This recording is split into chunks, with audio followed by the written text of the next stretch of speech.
Hello there, I'm Tony White from White Fencing. We're based in South Auckland, Clevedon. I fence full time with my wife Debbie, and I have 3 or 4 boys helping us out. We had a phone call from STIHL asking if we'd like to trial their new MS 300. Of course we said yes. We've had it now for about a month. The initial thoughts on the saw when I first picked it up was it's quite big, but we found that puts it more into a general saw range rather than the specified range of the smaller saw. This saw is definitely an upgrade, more than just size.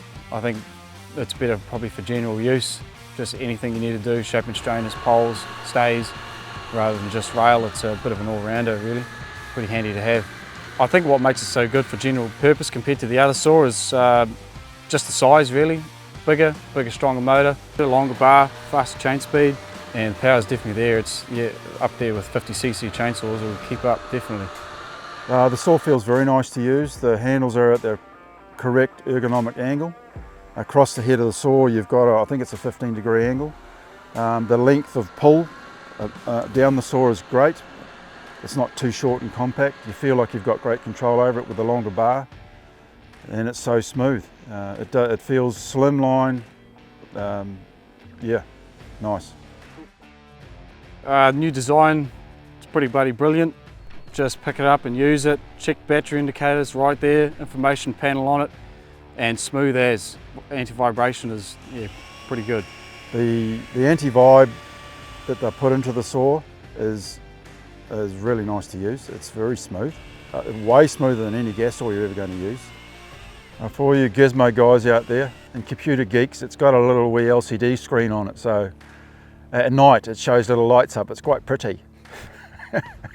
So on this saw it's got a visual panel indicator as to different things going on with the saw. It's got a temperature indicator, if you're out of bar lube, your different power levels, if your chain brake's on, and if the trigger's activated ready to use. So the 300 has got quite a bit more power than the smaller 220, and it obviously needs that. It's got a longer bar. With the longer bar you're going to cut bigger material, so with having the longer bar and a battery that you're trying to save the power of, you want the battery to last as long as you can, they have a 3-way power option in the saw, and that's adjustable via a panel. So you can run this saw cutting rail all day on eco and it does it flawlessly. You don't need that great chain speed to cut rail.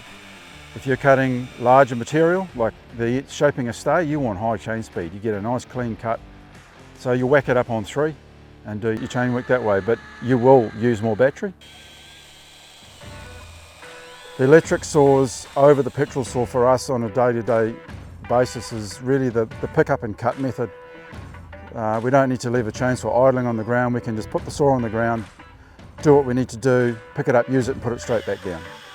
At the end of the day, you haven't started a chainsaw 350 times. You've just picked up a saw and pulled the trigger. You just don't think about it. It takes that effort away. Yeah, this saw's got a permanent place in our fencing arsenal. It's just another step forward. It is definitely an improvement in a lot of ways for a general cutting saw. It does jobs that the smaller saw won't do. It also does jobs that the smaller saw does do. So when you combine those two things together and you're out on the job doing a job, that's what you want. You don't want to be limited too far. So it's definitely got a place.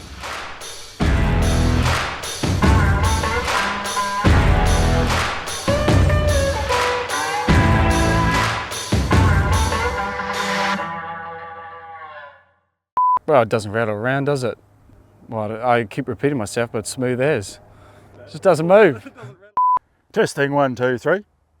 I had Wheat Bix for breakfast and I had peanut butter on my muffin.